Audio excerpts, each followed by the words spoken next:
Welcome to our channel yes you can. स्वागत है आप सभी का फिर से एक नए सेशन में एक नए टॉपिक के साथ, उसी उम्मीद और उसी जोश में। अब आज की वीडियो हम लोग सीखने वाले हैं एक बहुत ही मोस्ट इम्पॉर्टेंट और बहुत ही इंटरेस्टिंग टॉपिक। ये टॉपिक ऐसा है जो बोर्ड के पेपर में कंटिन्यू पूछा जाता है और सबसे बड़े मार्क्स मतलब कि 8 मार्क्स के अंदर पूछा जाता है। तो ये टॉपिक क्या है? तो ये टॉपिक है किसी अवयव का प्रतिलोम निकालना, चाहे इसी को कहते हैं व्युत्क्रम, चाहे इसे को कहते हैं इनवर्स। तो कोई अवयव दिया है तो उसका प्रतिलोम, उसका व्युत्क्रम, उसका इनवर्स किस तरीके से निकालेंगे, इसी के बारे में आज सीखना है। ये बहुत ही इंपॉर्टेंट और बहुत ही इंपॉर्टेंट टॉपिक है वो। ये पेपर में कंटिन्यू हर एक साल पूछा जाता है। अगर आपके पास प्रीवियस ईयर का सॉल्व पेपर, अनसॉल्व पेपर जो भी होगा, आप उसे पलट कर देखेंगे तो आपको पता लगेगा कि किसी साल ये गैप किया ही नहीं होगा।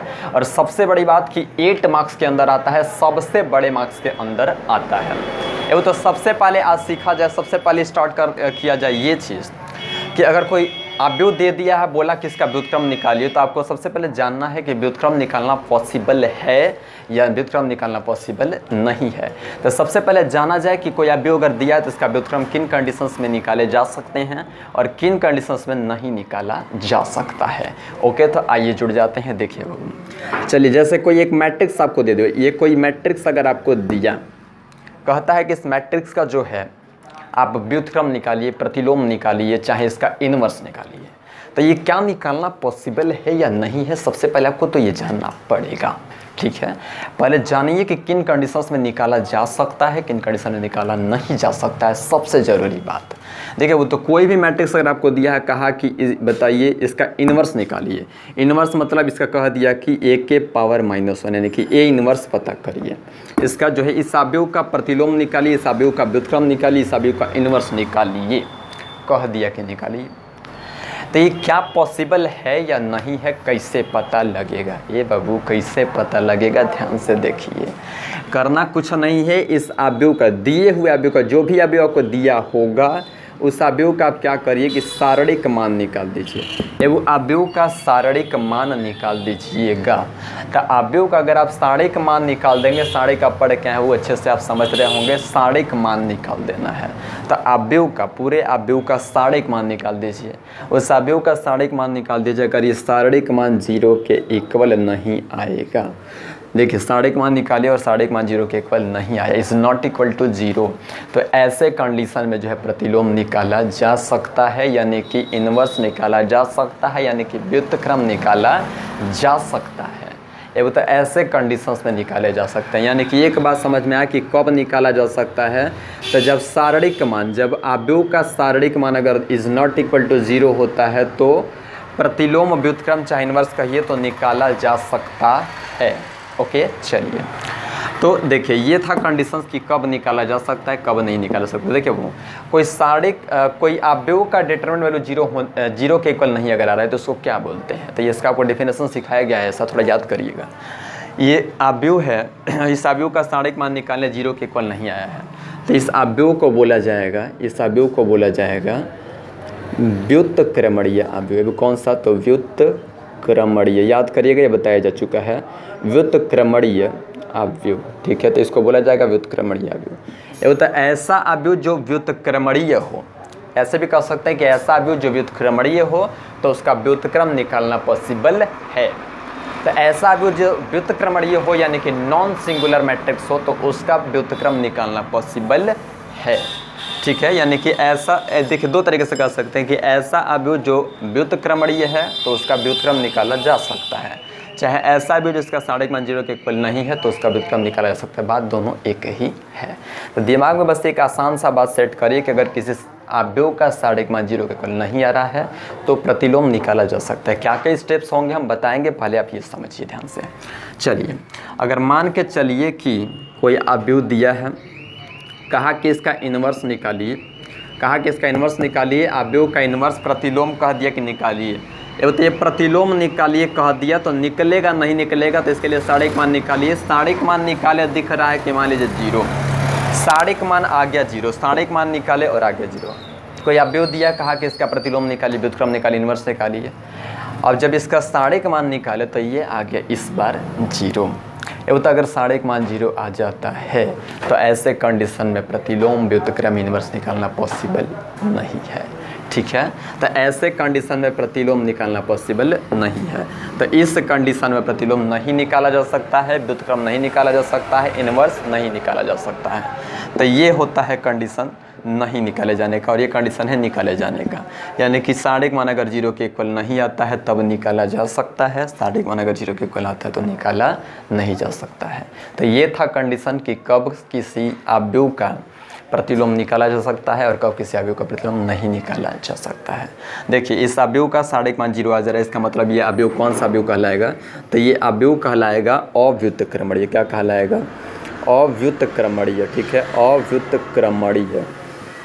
तो ये कहलाएगा अव्युत्क्रमणीय अवयव। ठीक है, तो ये अव्युत्क्रमणीय अवयव है। ठीक है, तो अव्युत्क्रमणीय अवयव का जो है अव्युत्क्रमणीय अवयव का व्युत्क्रम नहीं निकाला सकता। इसका नाम में ही जुड़ा हुआ है अव्युत्क्रमणीय। ठीक है, मतलब नहीं एक तरह से, तो अव्युत्क्रमणीय यानी कि इसका व्युत्क्रम नहीं निकाला जा सकता, और ये है व्युत्क्रमणीय, व्युत्क्रम निकाला जा सकता है। तो व्युत्क्रमणीय कब कहलाता है? जब determinant value not equal to 0। और अव्युत्क्रमणीय कब कहलाता है? जब डिटरमिनेंट वैल्यू इक्वल टू 0। तो अगर साढ़े मान 0 आता है वो तो प्रतिलोम नहीं निकाला जा सकता है, और साढ़े मान 0 के कुल नहीं आता है तो प्रतिलोम निकाला जा सकता है। तो अभी तक कुल मिला के एक बात समझे, सबसे आसान भाषा में सीखिए कि अगर किसी अवयव का साढ़े मान निकाला जाए और वो 0 के इक्वल नहीं आए, not equal to 0, not equal to 0, तो ऐसे कंडीशन में प्रतिलोम निकाला जा सकता है। और अगर किसी अवयव का साढ़े मान निकाले वो 0 आ गया तो एकदम लिख दीजिए कि ना जी ना, प्रतिलोम नहीं निकाला जा सकता है। ओके, चलिए, चाहे कहते हैं कि व्युत्क्रम का कोई अस्तित्व नहीं है। अगर डिटरमिनेंट वैल्यू 0 आ जाता है वो तो कहते हैं कि प्रतिलोम का कोई अस्तित्व नहीं है, व्युत्क्रम का कोई अस्तित्व नहीं है। ओके, आई होप आप अच्छे से समझ पाए होंगे। सीधे चलते हैं अब क्वेश्चन पे कि किस तरीके से प्रतिलोम निकाला जाएगा, क्या क्या स्टेप्स हैं। तो आइए स्टेप पे चलते हैं। ठीक है, तो आइए देखते हैं क्वेश्चन की। अगर कोई मैट्रिक्स दिया है तो उसका प्रतिलोम यानी कि उसका इन्वर्स, चाहे कह लीजिए कि व्युत्क्रम, किस तरीके से निकालेंगे। एकदम बेहद आसान तरीके से बताएंगे, बेहद आसान, बहुत ही आसान, एकदम बेहद आसान। या बस आप कंसंट्रेशन बनाइएगा और कायदे से देखते रहिएगा ध्यान से एकदम। ठीक है, चलिए, दावा है मेरा एकदम कि अगर आप एक बार ये बताया हुआ प्रोसेस अगर आप देख लेते हैं तो सेकंड टाइम से आप एकदम धड़ल्ले से कर ले जाएंगे, वो एकदम दावा है मेरा। ठीक है, तो कायदे से आप देखिएगा, बस आप बने रहिए, जुड़े रहिए, कंसंट्रेशन बनाइए बस आप। चलिए कोई क्वेश्चन लिख देते हैं।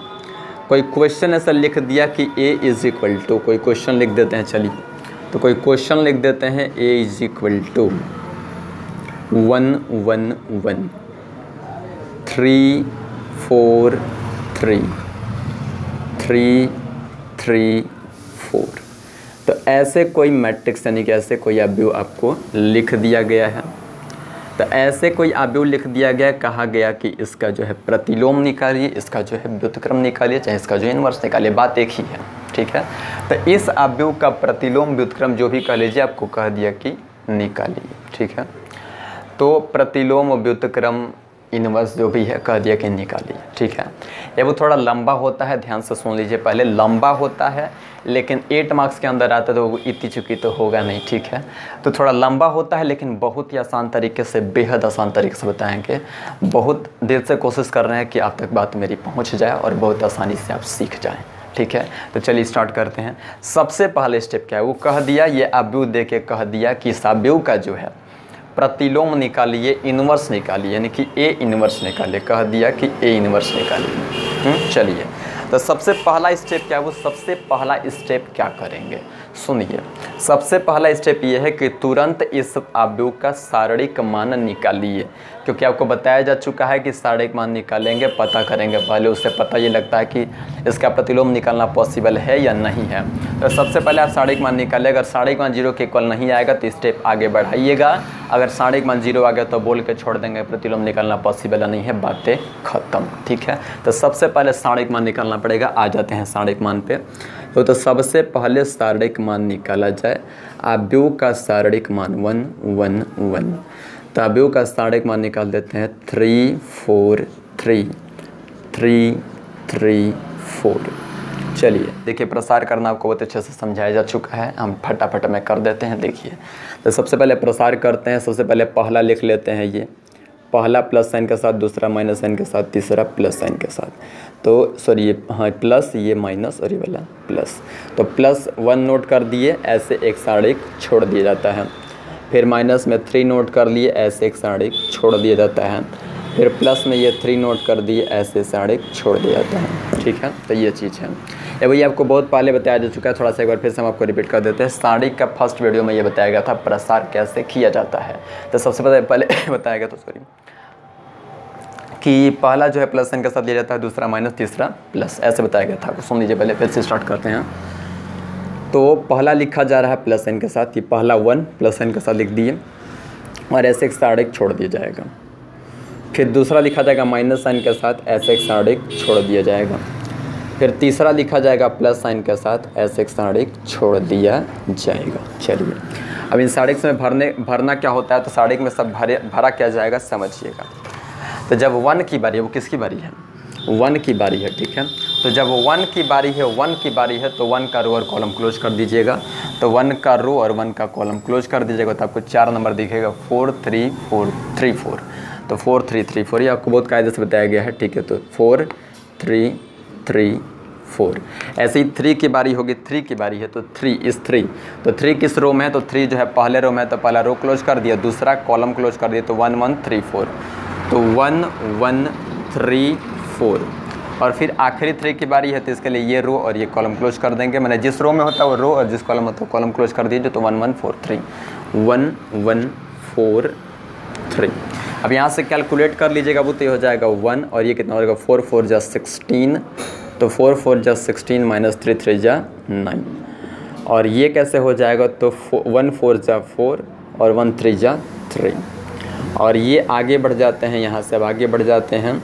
ये हुआ 3 और ये हुआ 4। ये बताइए आप समझ रहे होंगे, थोड़ा सा इसको हम आगे फटाफट में कर देते हैं। तो 1 ये कितना आ गया, तो 16 से 9 चला जाएगा, तो आ जाएगा 7। यहाँ पे क्या हो जाएगा, तो ये 1। यहाँ पे ये क्या हो जाएगा, तो -1। तो कितना हो गया, तो ये हो गया 7 -3 कुल मिला के 7 - 6 = 1। ये तो देख रहे हैं हम लोग कि डिटर्मिनेंट वैल्यू कितना आ गया, तो डिटर्मिनेंट वैल्यू आ गया 1। तो जो a का साढ़िक मान है, अवयव का जो साढ़िक मान है वो 1 के इक्वल आ चुका है। तो अवयव का साढ़िक मान कितना आ गया, तो 1 आ गया। अवयव का साढ़िक मान निकाले हैं, ये 1 आ गया। वो कितना आ गया, 1।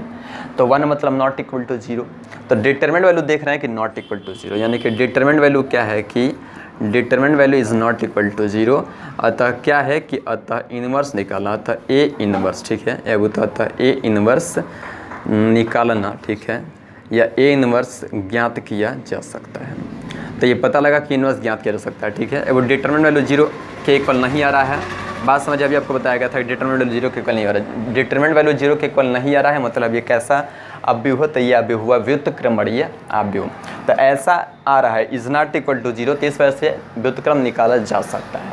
अगर यहीं पे इज इक्वल टू 0 आ गया होता, बाबू ध्यान दीजिएगा एकदम।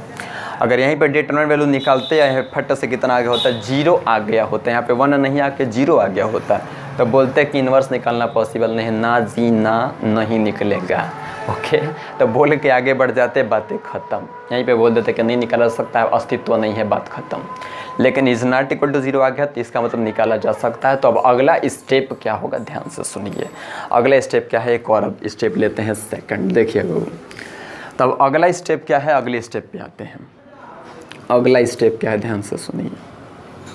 तब अगला स्टेप क्या है, क्या किया जाता है। अगला स्टेप ये है कि इस अवयव के अंदर जितने भी एलिमेंट है, वो कितने एलिमेंट है, 1 2 3 4 5 6 7 8 9।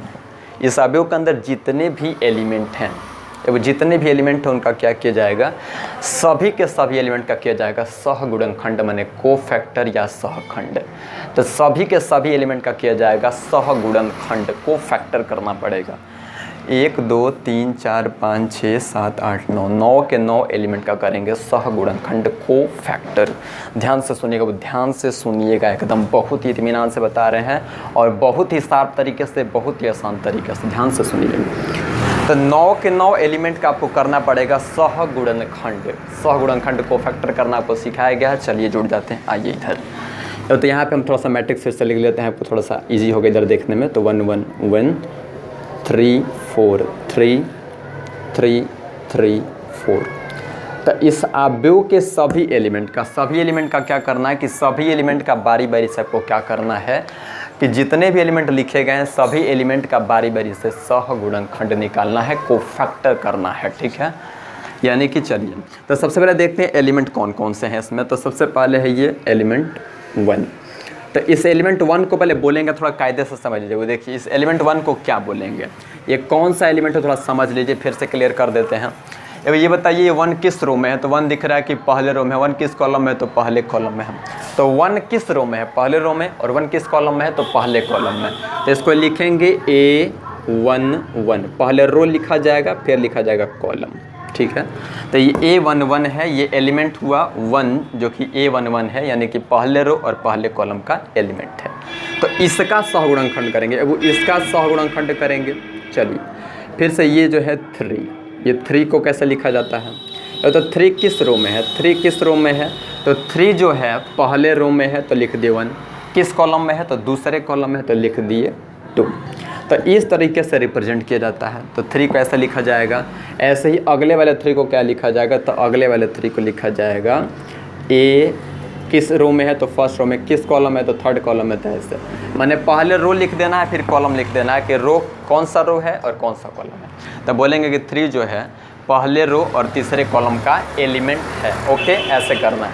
सुनिए तो कुल मिला के इसी तरह से जितने के जितने एलिमेंट हैं, 9 एलिमेंट हो रहे हैं ना आपके। एक ये क्या है 1, तो 1 को कैसे लिखेंगे, तो 1 को लिखेंगे A किस रो में है तो दूसरे रो में, किस कॉलम में है तो पहले कॉलम में, तो A21। फिर इसी तरह से ये 4 किसकी बारी है, तो 4, तो 4 किस रो में है, तो 4 दिख रहा है कि 4 तो दूसरे रो में है, और किस कॉलम में है तो दूसरे कॉलम में, तो 2 2।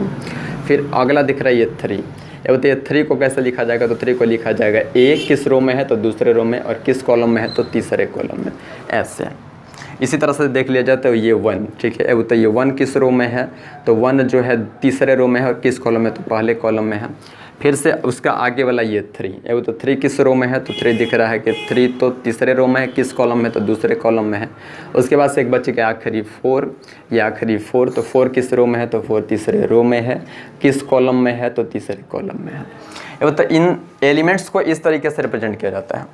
तो ये जितने एलिमेंट 9 एलिमेंट हो रहे हैं, इन सभी एलिमेंट का क्या करना है आपको, इन सभी एलिमेंट का जो है आपको करना है कोफैक्टर, यानी कि सहगुणनखंड या सहखंड भी कहते हैं। तो इन 9 एलिमेंट का बारी बारी से 9 बार करना पड़ेगा सहगुणनखंड। ठीक है, तो देखिए कैसे होगा, अब ध्यान से समझिएगा। ये A11 है ना, तो इसका सहगुणनखंड को लिखेंगे C11। Okay, cofactor C11। ये A12 है तो इसको क्या लिखेंगे, C12। ये A13 है तो लिखेंगे C13। ये A31 है तो लिखेंगे A31 है तो लिखेंगे C31। ये A32 है तो लिखेंगे C32। ये A33 है तो लिखेंगे C33। ये A23 है तो लिखेंगे C23। ये A22 है तो लिखेंगे C22। ये A21 है तो लिखेंगे C21। यानी कि कोफैक्टर इस तरीके से लाइन से सबका किया जाएगा। तो 9 बार करना पड़ेगा कोफैक्टर। तो बारी बारी से कोफैक्टर किया जाए, ध्यान से सुनिएगा आप। तो अब कोफैक्टर पे चले आते हैं, ध्यान से समझिएगा। कोफैक्टर पे आ जाते हैं, चलिए वो तब आ जाते हैं कोफैक्टर पे। ध्यान से देखिए, एकदम कायदे से देखिएगा, बहुत ही आसान, बेहद ही साफ तरीका आपको बता रहे हैं हम। चलिए तो क्या किया जाएगा, लिखा जाएगा कि अवयव A के, ठीक है, लिखा जाएगा कि अवयव A के, ठीक है।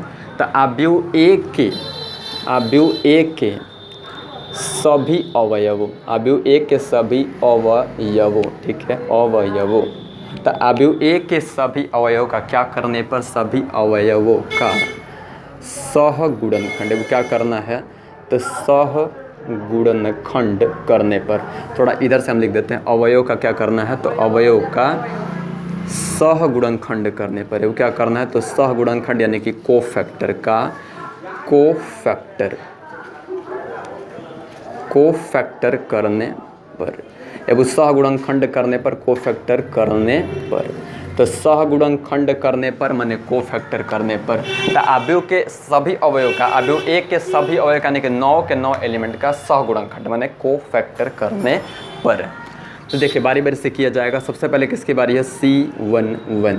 चलिए तो C11, इसके बाद से करना पड़ेगा C12, इसके बाद से करना पड़ेगा C13, इसके बाद से करना पड़ेगा C21, इसके बाद से करना पड़ेगा C22, इसके बाद से करना पड़ेगा C23, इसके बाद से C31, इसके बाद से C32, इसके बाद से C33। ये बता इतना 9 एलिमेंट का लाइन से आपको करना पड़ेगा सहगुणनखंड। तो देखिए ये किसका सहगुणनखंड है, तो ये है कुल मिला के A11 का, ये है A12 का, ये है A13 का, माने लाइन से सभी एलिमेंट का हम लोग क्या कर रहे हैं तो सहगुणनखंड। वो C11 किसका हो रहा है तो इस 1 का, C12 किसका हो रहा है तो इस 3 का, C13 किसका हो रहा है तो इस 3 का। ओके, समझ पा रहे हैं इसे, ठीक है। तो सभी एलिमेंट का कर रहे हैं सहगुणनखंड, ठीक है।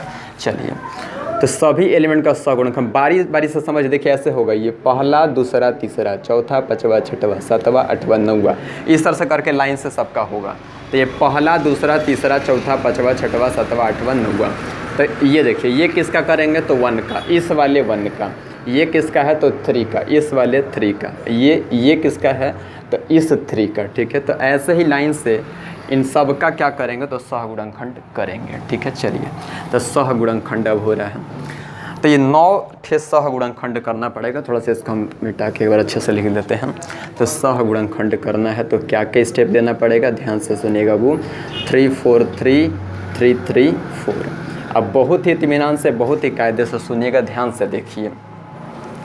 वो क्या किया जाएगा कि सबके आगे equal to equal to equal to equal to equal to equal to equal to equal to equal to, ऐसा तरीका बता रहे हैं कि आपके दिमाग में छप जाएगा, वो छप जाएगा। ध्यान से बस आप देखिए। तो ये क्या कर दिए तो -1 -1 -1।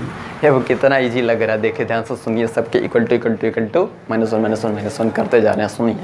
तो -1 -1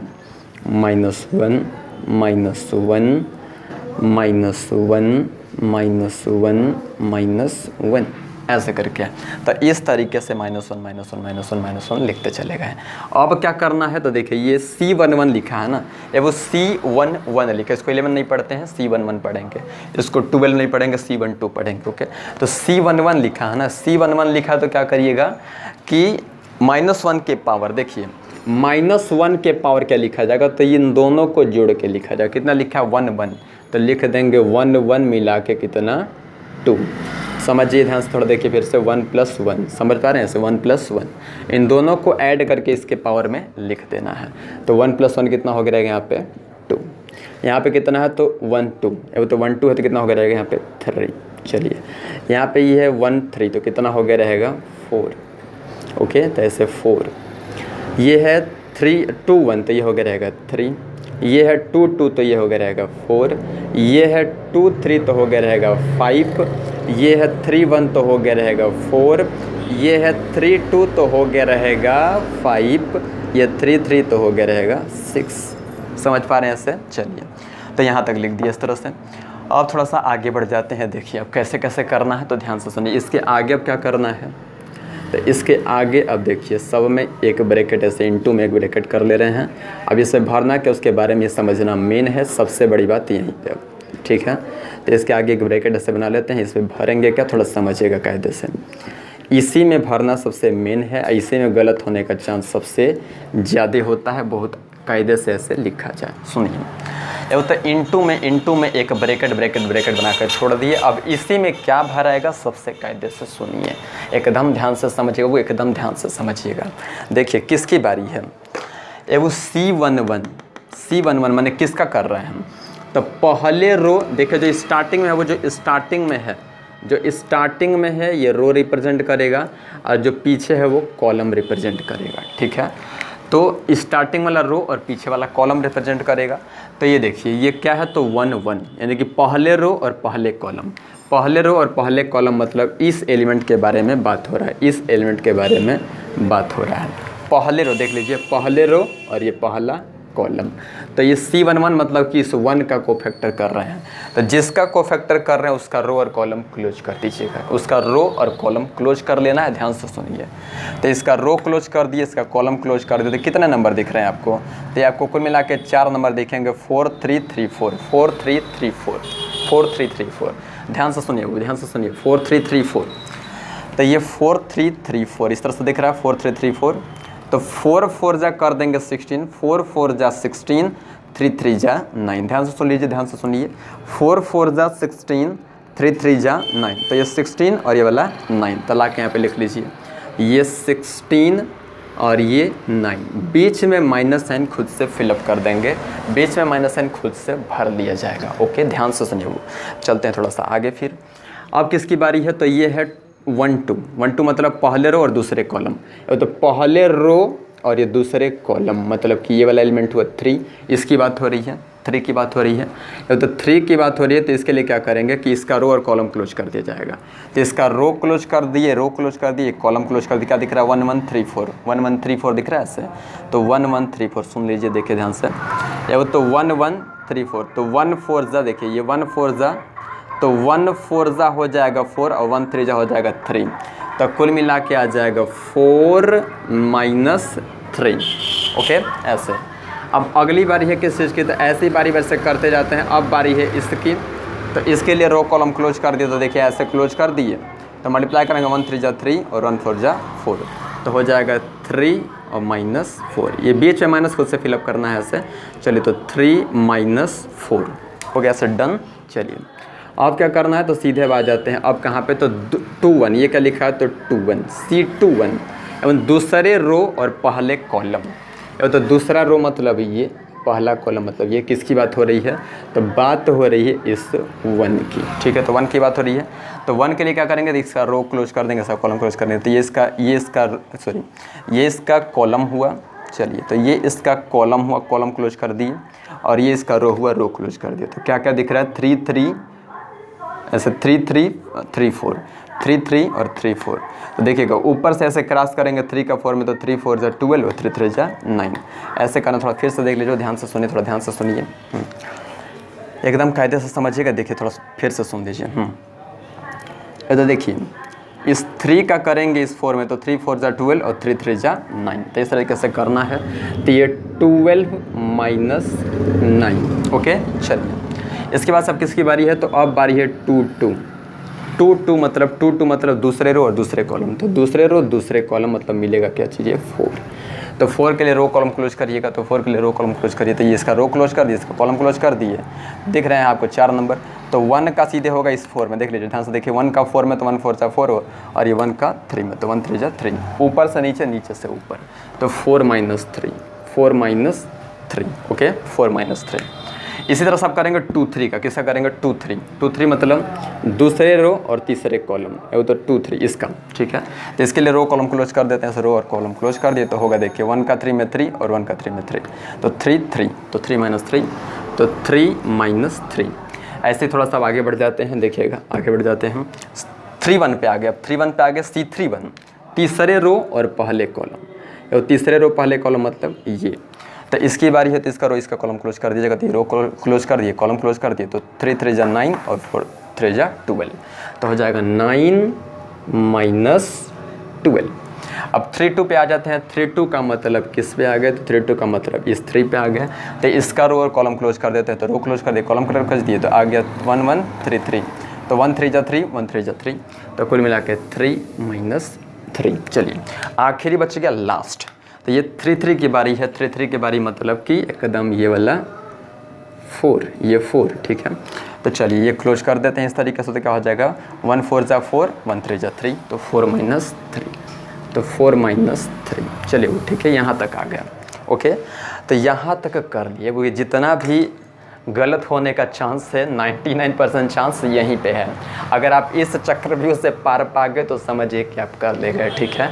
बहुत ही इत्मीनान से और बहुत ही ध्यान से आपको करना पड़ेगा, क्योंकि इसमें एक माइनस प्लस गलत होगा, थोड़ा भी आगे पीछे हुआ तो आपका पूरा क्वेश्चन गलत होगा, ठीक है। तो इसको बहुत कायदे से करिएगा, मेन लाइन यही है वो, ठीक है। चलिए तब थोड़ा सा इसको कैलकुलेट कर लेते हैं। देखिए अब कैलकुलेट कर लीजिएगा, बहुत फटाफट में कैलकुलेट कर लिया जाए तो ये कितना हो जाएगा कि ये -1 के पावर 2 है। देखिए जब भी -1 के पावर ऑड होता है, माने विषम संख्या होता है तो -1 ही रह जाता है, और जब भी -1 के पावर अगर इवन नंबर यानी कि सम संख्या रहता है तो सीधे +1 हो जाता है, ठीक है, यानी कि माइनस गायब हो जाएगा। तो यहाँ पे हम लोग को दिख रहा है कि -1 के पावर इवन है यानी कि सम संख्या है, तो ये 1 हो जाएगा, 1 हो गया। ये 16 में से 9 गया तो यहाँ पे 7 आ गया। चलिए यहाँ -1 के पावर 3 है तो -1 हुआ, ठीक है, -1 हुआ और ये 1, तो -1 इंटू 1 कितना हो जाएगा, केवल -1। चलिए यहाँ पे आते हैं, तो ये तो हो गया 1 और ये हो गया 3 में से 4 गया तो -1। अब यहाँ पे आ जाइए, ये तो हो गया -1 और इंटू ये कितना आ गया, तो 12 में से 9 गया तो 3, तो -1 गुणे 3 कितना आ जाएगा, -3। अब इतना तो आप कैलकुलेट कर सकते हैं खुद से। चलिए हाँ, ये हुआ 1 और ये हो गया 1, तो कुल मिला के 1 इंटू 1 1, और ये हुआ आपका -1, ये हुआ -1 और ये हुआ -3 0, तो कुल मिला के पूरा 0। और ये कैसे हुआ, तो 1 और ये 3 से चला गया, 9 से चला गया 12 तो -3, और ये भी हो जाएगा 0 क्योंकि 3 -3 0, बातें खत्म। और ये कितना आ जाएगा, तो ये आ जाएगा, ये तो 1 और ये 1, तो कुल मिला के आया 1। ओके, यहाँ तक आ गया। तो ये हुआ भी आपका सहगुणनखंड, जितना भी एलिमेंट दिया था उसका कर दिए हैं सहगुणनखंड। अब जो है कुल मिला के क्या करेंगे, तो आखिरी स्टेप बचा है, बहुत कुछ नहीं करना, अब एक लाइन का खेल है केवल, ध्यान से आप सुनिए। अब एकदम थोड़ा सा आपको समझना है, थोड़ी सी बात अब रह गई है, ध्यान से देखिए क्या करेंगे अब आगे। तो अब क्या करेंगे, अब लिख देंगे कि आव्यूह, ये लिख दिया जाए कि आव्यूह A के सभी अवयवों, आव्यूह A के सभी अवयवों, ठीक है, अवयव के सहगुणनखंड से, के सहगुणनखंड, सहगुणनखंड मतलब कोफैक्टर, के सहगुणनखंड मतलब कोफैक्टर, ठीक है। अब तो ये जो कोफैक्टर लिखे था ना, वही चीज़ कोफैक्टर, सहगुणनखंड। तो आव्यूह A के सभी अवयव के कोफैक्टर से यानी कि सहगुणनखंडों से, कोफैक्टर से बना आव्यूह, ठीक है। तो सहगुणनखंड से बना आव्यूह, वो सहगुणनखंड से बना आव्यूह, यानी कि सहगुणनखंड करने से एक नया आव्यूह बनेगा, ठीक है। तो सहगुणनखंड करने से एक नया आव्यूह बनेगा, ठीक है। तो वो आव्यूह हम लिख लेते हैं। तो सहगुणनखंड करने से बना आव्यूह C = एक नया आव्यूह लिखा जाए। देखिए लाइन से लिख लीजिए, एक नया आव्यूह बना लिया जाए, इनके सहगुणनखंडों से एक नया आव्यूह बना लिए। तो ये 7 - 1 तो 7 - 1 उसके बाद से -3 1 0 तो -3 1 0, और ये -3 0 1 तो -3 0 1, इस तरीके से करके हो गया। तो ये आया कुल मिला के लाइन से 7 - 1 -3 -1 7 - 1 -3 1 0 और ये -3 0 1, तो इस तरीके से है। तो यहाँ तक चल के आगे ये हुआ कोफैक्टर से बना आव्यूह। तो सहगुणनखंडों से जो आव्यूह बनेगा ये हो गया आव्यूह इतना। तो 7 - 1 -3 1 0 -3 0 1, इस तरीके से करके लिख दिए रहेंगे। आगे क्या है, तो यहाँ पे लिखना है आपको क्या चीज़ कि C के, ठीक है। तो ये हो गया 7 - 1 -3 1 0 -3 0 1, इस तरीके से है। तो अब क्या करना है, ध्यान से समझिए, करना क्या है अब यहाँ पे कि ये आपका आव्यूह बन गया रहेगा। तो सहगुणनखंडों से बना आव्यूह, करना कुछ नहीं है, जो भी ऐसे आया हुआ है लाइन से इसको लेके आप लिखते जाइए, 3 को ऐसे लाइन से। देखिए 1 2 3 इनको फर्स्ट में लिख दिए, 1 2 3 इनको फर्स्ट में, सेकंड में लिख दिए, 1 2 3 इनको थर्ड में लिख दिए, थर्ड रो में। तो अब क्या करना है कि अब आपको निकालना है सहखंडज आव्यूह। लिखेंगे कि A का सहखंडज आव्यूह, A का सहखंडज,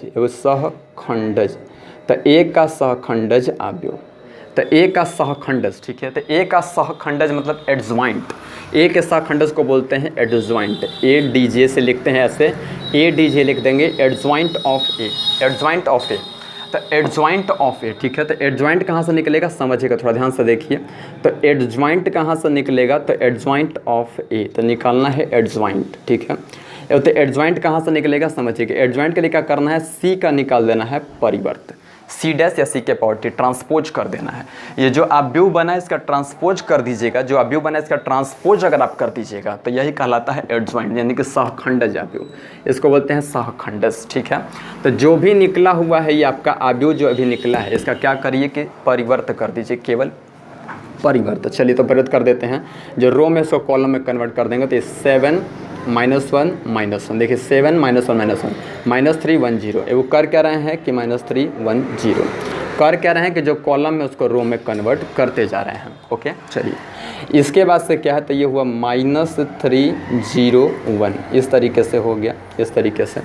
तो ये हुआ आपका ADJ, यानी कि एडज्वाइंट ऑफ ए, तो ये हो गया एडज्वाइंट ऑफ ए, ठीक है। तो ये हुआ एडज्वाइंट ऑफ ए, तो ये हो गया एडज्वाइंट ऑफ ए, ठीक है, इस तरीके से है। तो एडजॉइंट ऑफ ए इस तरीके से हो गया एडजॉइंट, ठीक है। एडजॉइंट कहलाता है ये सहखंडज अवयव। तो ये जो अवयव निकला होता है इसी अवयव का परिवर्त कर दिया जाएगा, यानी कि जो रो में उसको कॉलम में कन्वर्ट कर दिया, बस इतने सा करना है। तो यही कहलाता है परिवर्त अवयव। ये आपका फाइनल आखिरी स्टेप है। अब करना क्या है कि एक फार्मूला आपको याद रखना है, कुल मिला के एक फार्मूला आपको याद रखना है बाई फार्मूला, ठीक है।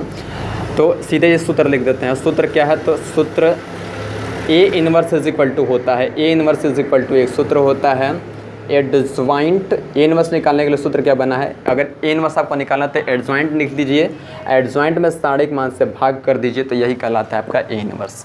तो ये सूत्र अप्लाई करना है, यानी क्या करेंगे कि एडजॉइंट मान ऊपर, एडजॉइंट जो निकला उसको ऊपर लिख देंगे और साढ़े मान नीचे लिख देंगे, यानी कि दोनों का आपस में डिवाइड कर देंगे, तो यही कहलाता है इनवर्स। तो ध्यान से सुनिए, एडजॉइंट ऊपर लिख देते हैं, एडजॉइंट कितना है, तो एडजॉइंट आया है 7 -1 -1 -3 1 0, और ये कितना है तो -3 0 1 ऐसे।